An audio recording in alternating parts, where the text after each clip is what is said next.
Hello friends, welcome to A to set Tamil குரல். So இந்த video யாருக்குன்னு பார்த்தீங்கன்னா, மந்த்லி எஸ்ஐபி மியூச்சுவல் ஃபண்டில் பண்ணுறவங்க யாராவது இருந்தீங்கன்னா கண்டிப்பாக உங்களுக்கு யூஸ்ஃபுல்லாக இருக்கும். அண்டு லாங் டேர்ம் இன்வெஸ்ட்மெண்ட் நான் பண்ண போகிறேன். மாதம் எனக்கு வந்து ஒரு 1000 கிடைக்கும், 2000 கிடைக்கும். ஸோ அந்த அமௌண்ட் எப்படி ஷேர் மார்க்கெட்டில் போடணும், மியூச்சுவல் ஃபண்டில் போடாமல் மியூச்சுவல் ஃபண்டில் ஏன் போடக்கூடாது அப்படின்ற நிறைய விஷயங்கள். மந்த்லி உங்கள் சேலரி பேசிக்ஸில் நீங்கள் ஒர்க் பண்ணுறீங்கன்னா, நீங்கள் வெறும் ஒரு 200 போட்டால் கூட உங்களுடைய ஃபண்டை வந்து எப்படி வந்து ஒரு பெரிய அளவுக்கு க்ரோத் பண்ணுறதுக்கு பண்ணலாம் அப்படின்றத பற்றி தான் நம்ம இந்த வீடியோவில் டிஸ்கஸ் பண்ண போகிறோம். பொதுவாக நீங்கள் வந்து ஷேர் மார்க்கெட்னு வரும்போது எல்லோரும் என்ன சொல்லுவோன்னா, நீங்கள் ஒரு இடத்துல ஒர்க் பண்ணிகிட்ருக்கீங்க, உங்களால் வந்து மார்க்கெட்டை வந்து ஃபேஸ் பண்ண முடியாது, அதனால் வந்து நீங்கள் வந்து மியூச்சுவல் ஃபண்டில் காசு போட்டுருங்க, மாதம் ஒரு குறிப்பிட்ட அமௌண்ட் எடுத்து போட்டுருங்க அப்படின்னு சொல்லுவாங்க. அரல்ஸ் ஸ்டாக்கில் வந்து மாதம் ஏதாவது ஒரு ஸ்டாக்கை ஃபிக்ஸ் பண்ணிட்டு ஏறுதோ இறங்குதோ அதெல்லாம் எதுவும் பார்க்காதீங்க. நீங்கள் மட்டும் வந்து வாங்கிக்கிட்டே இருங்க. உங்கள்கிட்ட காசு இருக்கும்போது மந்த்லி ஒரு 1000 2000 இல்லை 5000 10,000 நீங்கள் என்ன அமௌண்ட் போகிறீங்களோ அதுக்கு வந்து ஸ்டாக் வாங்கிக்கிங்க, அப்படி இல்லை மியூச்சுவல் ஃபண்டில் போடுங்கன்னு சொல்லுவாங்க. இது வந்து பிளண்டரான தப்பு, ஓகேங்களா? ஸோ இதை விட ஒரு பெஸ்ட்டான ஐடியாவை பற்றி தான் நம்ம டிஸ்கஸ் பண்ண போகிறோம். இப்போது நீங்கள் மியூச்சுவல் ஃபண்டில் உங்களுக்கு ஒரு 10ஆம் தேதி சேலரி வரதா இருக்கட்டும், இல்லை 1ஆம் தேதி சேலரி வரதா இருக்கட்டும், நீங்கள் என்ன பண்ணுவீங்க, மியூச்சுவல் ஃபண்டில் ஒரு டேட் கொடுத்துருப்பீங்க, 10ஆம் தேதிக்குள்ளே நான் வந்து அந்த அமௌண்ட்டை வந்து செலுத்திடுவேன் மியூச்சுவல் ஃபண்டுக்கு அப்படின்னு சொல்லிட்டு. ஸோ அது கரெக்டாகவும் நீங்கள் ட்ரான்ஸ்ஃபரும் பண்ணிவிடுவீங்க. அப்போ என்ன ஆகும், அந்த டைமில் வந்து ஃபண்டு வந்து மியூச்சுவல் ஃபண்டு நீங்கள் வாங்குற மாதிரி, நீங்கள் பே பண்ணுற மாதிரி இருக்கும், ஓகேங்களா? இந்த மெத்தடு டோட்டலாக ராங். ஏன்னா வந்து மியூச்சுவல் ஃபண்டில் வந்து 3 வருஷத்துக்கு 25%, 30%, 40% ரிட்டர்ன் வர கொடுக்குற கம்பெனிஸ் இருக்குது. நீங்கள் அதை வந்து ஒரு ETF கூட கம்பேர் பண்ணால் கூட டெஃபினட்டாக ஒரு வருஷத்துலேயே அந்த ரிட்டர்ன்ஸ் எடுத்துடலாம், ஓகேங்களா? ஸோ அதனால் வந்து அதை பண்ணாதீங்க, ஃபஸ்ட் விஷயம். அடுத்தது, மியூச்சுவல் ஃபண்ட் நிறையா வந்து நம்மளோட குரூப்பில் கூட ஷேர் பண்ணியிருந்தேன். அகைன் நம்மளோட வாட்ஸ்அப் குரூப் இருக்குது. ஸோ இதில் வந்து நீங்கள் வந்து ஷேர் மார்க்கெட்டை பற்றி நிறைய விஷயங்கள் தெரிஞ்சுக்கணும் ஃப்ரீயாக அப்படின்னு நினச்சிங்கன்னா அதெல்லாமல் நம்ம குரூப்பில் ஜாயின் பண்ணிக்கலாம். ஸோ ரெகுலராக நம்ம போடுற வீடியோஸ்லாம் அதை வந்து ஷேர் பண்ணுவோம். ஸோ தட் நீங்கள் ஃப்ரீயாக இருக்கும்போது அந்த லிங்க்கை யூஸ் பண்ணி பார்த்துக்கலாம், ஓகேங்களா? ஸோ அது வந்து டிஸ்கிரிப்ஷனில் இருக்குது. இந்த வீடியோ பார்த்து முடிச்சுட்டு ஜாயின் பண்ணிக்கோங்க. It's completely free, okay.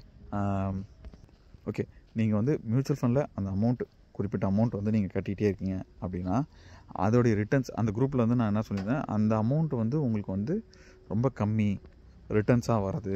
ஏன்னா நிறையா மியூச்சுவல் ஃபண்ட்ஸ் வந்து ஃபெயிலியர் ஆகிட்டுருக்காங்க, அவங்க அவங்க சொன்ன ரிட்டர்ன்ஸ் தரதுக்கு அப்படின்னு சொல்லிட்டு ரீசெண்டாக வந்து ஒரு ஆர்டிக்கல் வந்து, ஸோ அதையுமே நான் வந்து ஷேர் பண்ணியிருந்தேன் குரூப்பில். ஸோ அப்போ வந்து ஸ்டாக்கில் போடுறது தான் பெட்டர்னு ஆயிடுச்சு. ஸோ அப்போது ஸ்டாக்கில் போடணும் போது நமக்கு வந்து ஷேர் மார்க்கெட்டில் போய் ஃபாலோ பண்ண முடியாது அப்படின்ற ஒரு சூழ்நிலை இருக்குது. அப்போ அதுக்கு என்ன பண்ணணும் அப்படின்றதையும் நான் உங்களுக்கு இப்போ சொல்லிடுறேன். இந்த ஸ்ட்ராட்டஜி வந்து ரொம்ப சிம்பிள். நீங்கள் ஃபண்டமெண்டல் அனாலிசிஸ் கற்றுக்கணும். ஸோ இதுக்கு ரொம்பலாம் கஷ்டம் கிடையாது. நம்ம சேனல்லே அது ரிலேட்டடாக நிறைய வீடியோஸ் போட்டிருக்கோம். இல்லைனா நம்ம குரூப்பில் வந்தீங்கன்னா கூட வீக்லி ஒரு ஃப்ரீ கிளாஸ் கண்டக்ட் பண்ணுவோம். ஸோ அந்த கிளாஸில் கூட நீங்கள் வந்து ஜாயின் பண்ணிக்கலாம். இல்லை எனக்கு பர்சனலாக சொன்னீங்கன்னா கூட நான் வந்து ஒரு சில விஷயங்கள் சொல்லுவோம். இல்லை நம்மளே கூட ஒரு சில ஷேர்ஸ் வந்து சொல்லுவோம், இதெல்லாம் ஃபண்டமெண்டலாக ஸ்ட்ராங்காக இருக்குது, செக் பண்ணி பாருங்கள் அப்படின்னு சொல்லிட்டு நீங்கள் அதை கூட எடுத்து செக் பண்ணி பார்த்துட்டு வாங்கலாம். அரல்ஸ் யாராவது ஒரு செபி ரிஜிஸ்டர் அட்வைசர், நம்ம குரூப்லேயே வந்து செபி ரிஜிஸ்டர் அட்வைஸருடைய சப்போர்ட்டும் தரும். ஸோ நம்மளுக்கு 2 குரூப் இருக்குது. நீங்கள் ஃப்ரீ குரூப்புக்கு வந்துட்டாலே அந்த செபி ரிஜிஸ்டர் அட்வைசர் குரூப்புக்கு எப்படி வரணுன்றதையும் நம்ம சொல்லிட்டோம். ஸோ அவங்க கூட உங்களுக்கு நல்ல ஸ்டாக் சொல்லுவாங்க. ஸோ அதை நீங்கள் கன்சிடர் பண்ணலாம். ஸோ இப்போது இதில் என்னென்னா ஹைலைட்டு, நீங்கள் வெறும் 10 ரூபாயில் இருந்து ஷேர் மார்க்கெட்டில் நல்ல ரிட்டர்ன்ஸ் எடுக்கிறதுக்கான வாய்ப்பு இருக்குது, ஓகேங்களா? ஸோ நான் போடுறது வந்து 2024 இந்த வீடியோ போடுறேன். நீங்கள் எப்போ பார்ப்பீங்க இந்த வீடியோன்னு எனக்கு தெரியாது. ஸோ வெறும் 10 ரூபாயிலேருந்து கூட நீங்கள் வந்து ஒரு நல்ல ETF வாங்கலாம், நல்ல ஷேர்ஸ் வாங்கலாம், ஓகேங்களா? ஸோ அந்தளவுக்கு ஸ்கோப்பு வந்து இந்தியன் ஷேர் மார்க்கெட்டில் இருக்குது. நிறைய பேர் என்ன சொல்கிறாங்க, நாங்கள் ஒரு 200 இன்வெஸ்ட் பண்ணுறோம், இதில் எனர்ஜி இருக்குது, ஏதாவது ஸ்டாக்கை வாங்க வேண்டியதான் அப்படின்னு சொல்லுவாங்க. ஆக்சுவலாக அது ரொம்ப தப்பு, ஓகேங்களா? அது ரொம்ப தப்பு ஆக்சுவலாக அந்த பார்வை. ஸோ அந்த 200 இன்றைக்கி நீங்கள் இன்வெஸ்ட் பண்ணுறது வந்து எவ்வளோ ஒரு பெரிய விஷயமாக நாளைக்கு மாறுன்றது நீங்கள் நினச்சி கூட பார்க்க முடியாது. அவ்வளோ பவர்ஃபுல்லான விஷயம் ஷேர் மார்க்கெட். ஸோ இன்ன வரைக்கும் நான் வந்து ஸ்விங் ட்ரேடிங் தான் பண்ணிகிட்ருக்கேன். லாங் டேர்ம் இன்வெஸ்ட்மெண்ட்டுன்னு நான் ஸ்டார்ட் பண்ணி ஸ்விங் ட்ரேடிங் தான் பண்ணிகிட்ருக்கேன். இன்னும் நான் வந்து லாங் டேர்ம் இன்வெஸ்ட்மெண்ட்டுக்குன்னு என்னால் கண்ட்ரோல்டாக பண்ண முடியல. ஸோ ஒன்ஸ் ப்ராஃபிட் வந்தோடனே நான் புக் பண்ணிவிட்டு அடுத்தடுத்து ஸ்விங் ட்ரேடிங் மாதிரி பண்ணிகிட்ருக்கேன். பட் இந்த ஸ்ட்ராட்டஜி, இப்போ நான் சொல்ல போகிற ஸ்ட்ராட்டஜி வந்து உங்களுக்கு ரொம்பவே யூஸ்ஃபுல்லாக இருக்கும். ஸோ ஓகே, இப்போ வந்து மாதம் உங்களுக்கு சம்பளம் வந்துடுது. ஸோ அதில் ஒரு குறிப்பிட்ட அமௌண்ட் வந்து நீங்கள் ஷேர் மார்க்கெட்டுக்கு எடுத்து வச்சுருங்க. உதாரணத்துக்கு ஒரு 100 ரூபா, 200 ரூபா, 10,000 ரூபா, 1 லட்ச ரூபா, எது வேணா இருக்கலாம். ஸோ இன்றைக்கி என்னோடய பேங்க்லேருந்து என்னோடய ப்ரோக்கரேஜ் ஆப்புக்கு நான் மாற்றிடுறேன், ஓகேங்களா? என்னோடய ப்ரோக்கரேஜ் அக்கௌண்ட்டுக்கு நான் மாற்றிடுறேன் ஷேர்ஸ் வாங்க. ஸோ ஒன்ஸ் நான் அமௌண்ட்டை மாற்றின உடனே நான் ஷேர் வாங்கணுமான்னு கேட்டிங்கன்னா கண்டிப்பாக கிடையாது. இதுதான் வந்து நம்ம பண்ணுற ஃபஸ்ட்டு பாசிட்டிவான விஷயம். ஸோ இதில் என்ன ஆகுது, நீங்கள் ஒன்ஸ் மியூச்சுவல் ஃபண்டுக்குன்னு அமௌண்ட் போட்டிங்கன்னா அன்றைக்கி தேதியில் உங்களோட ஃபண்டை அவங்க வந்து வாங்கிடுவாங்கன்னு வச்சுப்போம். ஓகேங்களா? ஸோ அப்போ அன்றைக்கிலேருந்து தான் உங்களுக்கு இன்வெஸ்ட்மெண்ட் ஸ்டார்ட் ஆகுது. ஸோ அன்றைக்கி வந்து மார்க்கெட் ப்ளஸில் இருந்தாலும் சரி, டவுனில் இருந்தாலும் சரி, அதோடைய பாசிட்டிவ் நெகட்டிவ் அதுக்கு தகுந்த மாதிரி உங்களுக்கு இருக்கும். அதுக்கு உங்களுக்கான ரிட்டர்ன்ஸ் இருக்கும். இதில் பெரிய அளவில் வந்து ரிட்டர்ன்ஸில் வந்து பெரிய டிஃப்ரென்ஸ் இருந்துராது அப்படின்னு நிறைய பேர் சொல்லுவாங்க. டெய்லியும் ரெகுலராக மாதம் எஸ்ஐபி பண்ணும்போது ப்ளஸ் ஆர் மைனஸ் வரும்.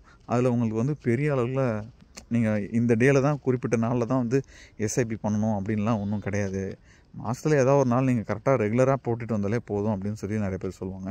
ஸோ அந்த இடத்துல தான் நான் கொஞ்சம் டிஃபர் ஆகிறேன். இப்போ என்ன ஆகுதுன்னா, இந்த அமௌண்ட்டு நம்ம டேரெக்டாக மியூச்சுவல் ஃபண்டில் போடும்போது அந்த அமௌண்ட்டுக்கான ஷேர்ஸ் நமக்கு வந்துடும், அந்த அலகேஷன் நமக்கு வந்துட போகுது. ஆனால் நீங்கள் டேரெக்டாக ஸ்டாக்கில் இன்வெஸ்ட் பண்ணும்போது இப்போ ஃபஸ்ட்டு ஸ்டெப் என்ன பண்ணுறீங்க, நீங்கள் வந்து உங்களுடைய அமௌண்ட்டை வந்து ப்ரோக்கரேஜ் அக்கௌண்ட்டுக்கு தான் மாற்றுறீங்க. இதுக்கப்புறம் தான் நீங்கள் ஷேர் வாங்க போகிறீங்க. அந்த ஷேர் நீங்கள் எப்போ வாங்கணுன்றதுல தான் ட்விஸ்டே இருக்குது. ஸோ நம்ம பண்ண வேண்டியதெல்லாம் என்னென்னா, நம்ம ஃபண்டமெண்டலாக ஒரு நல்ல ஸ்டாக்கை செலக்ட் பண்ணோம், அதை வந்து ஒரு ஸ்டாக் வாங்கி வைக்கிறோம்.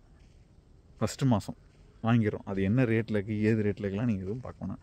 டெக்னிக்கல் அனாலிசிஸ் பார்க்க தேவையில்ல, ஒன்றும் பிரச்சனை இல்லை. நல்ல ஸ்டாக் என்றைக்கு இருந்தாலும் ஏற தான் போகுது. அதனால் அதை பற்றி ஒன்றும் ஒரி பண்ண தேவையில்ல. ஸோ அதனால் ஃபஸ்ட்டு மாதம் நீங்கள் ஒரு ஸ்டாக்கோ 2 ஸ்டாக்கோ வாங்கிறீங்கன்னு வச்சுப்போம். ஸோ இன்றைக்கி தேதியில் வந்து ஒரு ஸ்டாக் வாங்குறதுக்கெலாம் ப்ரோக்கரேஜ் ஃபீ வந்து ரொம்ப ஜீரோலலாம் கொடுக்குற நிறைய கம்பெனிஸ் இருக்காங்க. ஸோ அந்த மாதிரி கம்பெனிஸை நீங்கள் செலக்ட் பண்ணி ப்ரோக்கரேஜ் அக்கௌண்ட் ஓப்பன் பண்ணிக்கோங்க.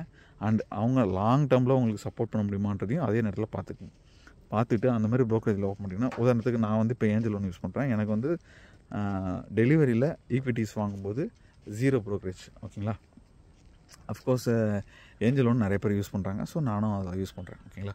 ஸோ அண்டு எங்கள் அண்ணன் ஒரு வீடியோ அனுப்பியிருந்தார். ஸோ உங்கள் ப்ரோக்கரேஜ் சப்போஸ் க்ளோஸ் பண்ணிட்டா கூட உங்களோட ஸ்டாக்ஸை உங்களால் எடுத்துக்க முடியும் அப்படின்னு சொல்லிட்டு. ஸோ அதனால் அதை பற்றி நீங்கள் பயப்படவில்லை. இந்த ப்ரோக்கரேஜ் க்ளோஸ் பண்ணிட்டாங்கன்னா நம்ம என்ன பண்ணுறது அப்படின்னு நீங்கள் பயப்படவில்லை. உங்களுக்குன்னு ஒரு அக்கௌண்ட் இருக்கும், அதில் வந்து உங்களோட ஸ்டாக்ஸ் எப்பயுமே இருக்கும். நீங்கள் வேறு அக்கௌண்ட்டு கூட அங்கேருந்து வந்து நீங்கள் வேறு ஒரு ப்ரோக்கரேஜ் அக்கௌண்ட்ஸ் கூட உங்களோட ஸ்டாக்ஸ் டீட்டெயில்ஸ் எல்லாத்தையும் மாற்றிக்கலாம். நல்லா பயப்பட தேவையில்லை. ஓகேங்களா? ப்ரோக்கரேஜ் இன்றைக்கி இருப்பாங்க நாளைக்கு போயிடுவாங்க அப்படின்ற அந்த பயம் இருக்க தேவையில்லன்றதுனால இதை சொல்கிறேன் இந்த இடத்துல. ஓகே, இப்போ வந்து நீங்கள் அந்த ஸ்டாக்கை வாங்கிட்டீங்க. ஸோ இப்போ நீங்கள் பண்ண போகிறதுலாம் என்னென்னா, எவ்ரி டிப் நீங்கள் வந்து மாதம் எந்த ஸ்டாக் வருதோ அதை மட்டும் வாங்க போகிறீங்க. ஆர் எல்ஸ் புதுசாக ஒரு ஸ்டாக் வாங்க போகிறீங்கன்னா அந்த ஸ்டாக்கு நல்ல ஸ்டாக்காக இருந்தால் மட்டும் வாங்க போகிறீங்க. இவ்வளோ தான் நீங்கள் பண்ண வேண்டியது. ரொம்ப சிம்பிள். உதாரணத்துக்கு நீங்கள் ஒரு 10 ரூபாய்க்கு ஒரு ஸ்டாக் வாங்குறீங்க அப்படின்னா, இது ஃபண்டமெண்டலி நல்ல ஸ்டாக்குன்னு நீங்கள் அனலைஸ் பண்ணி வாங்குறீங்க. ஓகேங்களா?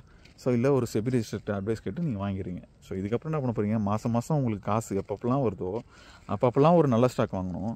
ஆர்எல்ஸ் ஏற்கனவே நீங்கள் வாங்கின ஸ்டாக் நல்ல ஸ்டாக்காகவே இருக்கும் ஒரு பட்சத்தில் அதில் மேற்கொண்டு நீங்கள் இன்வெஸ்ட் பண்ணணும். இவ்வளோ தான் நீங்கள் பண்ண போகிறீங்க.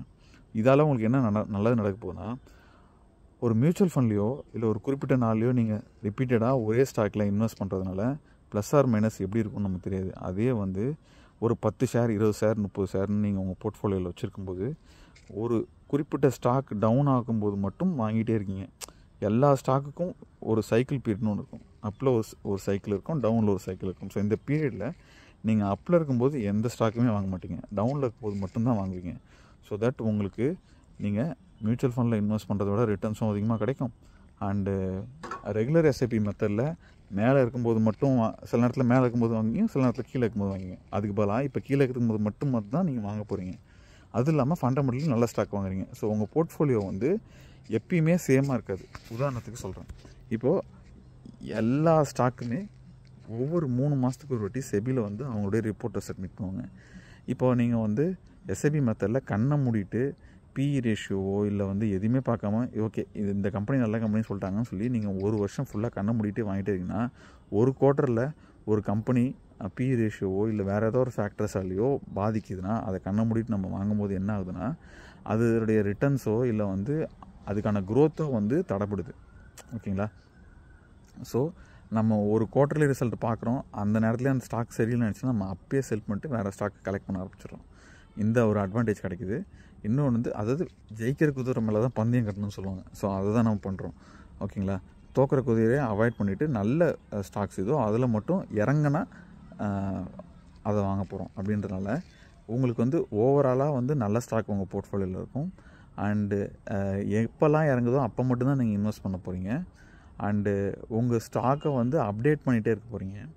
ஸோ இது எல்லாமே நடக்கும். ஸோ இது எல்லாமே மியூச்சுவல் ஃபண்டில் நடக்குமான்னு கேட்டிங்கன்னா ஆக்டிவ் மியூச்சுவல் ஃபண்டில் நடக்கும். ஒரு ஆக்டிவாக மியூச்சுவல் ஃபண்டுடைய மேனேஜர் இருக்காருன்னா அதில் கண்டிப்பாக நடக்கும். பட் எந்த அளவுக்கு பாசிபிள் அப்படின்றது தெரியாது. ஸோ தட் நீங்கள் ஒரு மியூச்சுவல் ஃபண்டோட பெட்டரான ஆப்ஷன் எஸ்ஐபி மெத்தடில் நீங்கள் பண்ணுறதுக்கான ஆப்ஷன் இந்த ஒரு வழி மட்டும்தான். ஓகேங்களா? ஸோ தட் உங்களுக்கு எஸ்ஐபி மெத்தடில் நீங்கள் வந்து ஃபண்டமெண்டல் அனலிஸ் பார்த்துட்டு நீங்கள் ஸ்டாக் வாங்கும்போது டெஃபினட்டாக லாங் ரனில் உங்களுக்கு சூப்பரான ஒரு ரிட்டர்ன்ஸ் காத்துட்ருக்கு. அதில் எந்த மாற்று கருத்து கிடையாது. ஸோ இந்த மெத்தடில் பண்ணும்போது இவ்வளோ அட்வான்டேஜ் இருக்குன்றதுன்னு நான் சொல்கிறேன். ஸோ இதை தான் வந்து நிறைய பேர் பண்ணிகிட்ருக்காங்க. ஸோ இப்போது என்ன ஆகுதுன்னா இன்றைக்கி ஒரு ஸ்டாக் கம்மியாக கிடைக்குதுன்றனால உடனே நீங்கள் வந்து டெய்லி எஸ்ஐபியை விட மந்த்லி எஸ்ஐபி ரொம்ப ரொம்ப நல்லதுன்னு நிறைய பேர் சொல்லுவாங்க. ஸோ இது ஏன்னு பார்த்தீங்கன்னா நீங்கள் டெய்லி எஸ்ஐபி பண்ணும்போது ஒரு ஸ்டாக் ஏறும் இறங்கும் இப்படியே தான் போயிட்டுருக்கும். மந்த்லி எஸ்ஐபின்னு வரும்போது அந்த மாதத்தில் எந்த ஸ்டாக் வந்து ரொம்ப கம்மியாக இருக்கோ நல்ல ஸ்டாக்கில் அதை மட்டும் தான் நீங்கள் வாங்க போகிறீங்க. அப்போது உங்களோட இன்வெஸ்ட்மெண்ட் வந்து ரொம்ப வேல்யூபுளாக இருக்க போகுது. ஓகேங்களா? அண்டர் ரேட்டாகவும் இருக்க போகுது. இந்த ஆப்ஷன் வந்து உங்களுக்கு மியூச்சுவல் ஃபண்டில் எஸ்ஐபி மெத்தடில் பண்ணும்போது கிடைக்காது. அதே மாதிரி எஸ்ஐபி மெத்தடில் தொடர்ந்து ஒரே ஸ்டாக்லேயோ இல்லை ஒரே இண்டெக்ஸ்லேயோ நீங்கள் வந்து இடிஎஃப்லேயோ பண்ணும்போது இருக்காது. ஓகேங்களா?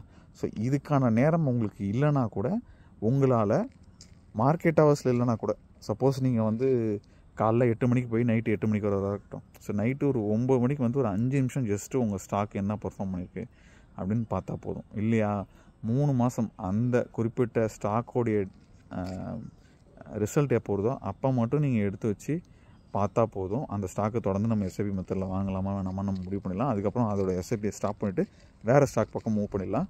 இந்த ஸ்டாக்கை வந்து வச்சுருந்து நெக்ஸ்ட்டு குவார்ட்டர் வரைக்கும் வச்சு பார்க்கலாம். அப்படி இல்லைனா வந்து நம்ம செல் பண்ணிடலாம் அப்படியே. ஓகேங்களா? ஐ ஹோப் இந்த வீடியோ உங்கள் எல்லாருக்கும் பிடிச்சிருக்குன்னு நினைக்கிறேன். பிடிச்சிருந்தா லைக் பண்ணுங்கள், ஷேர் பண்ணுங்கள். தேங்க்யூ ஃபார் வாட்சிங். தேங்க்யூ.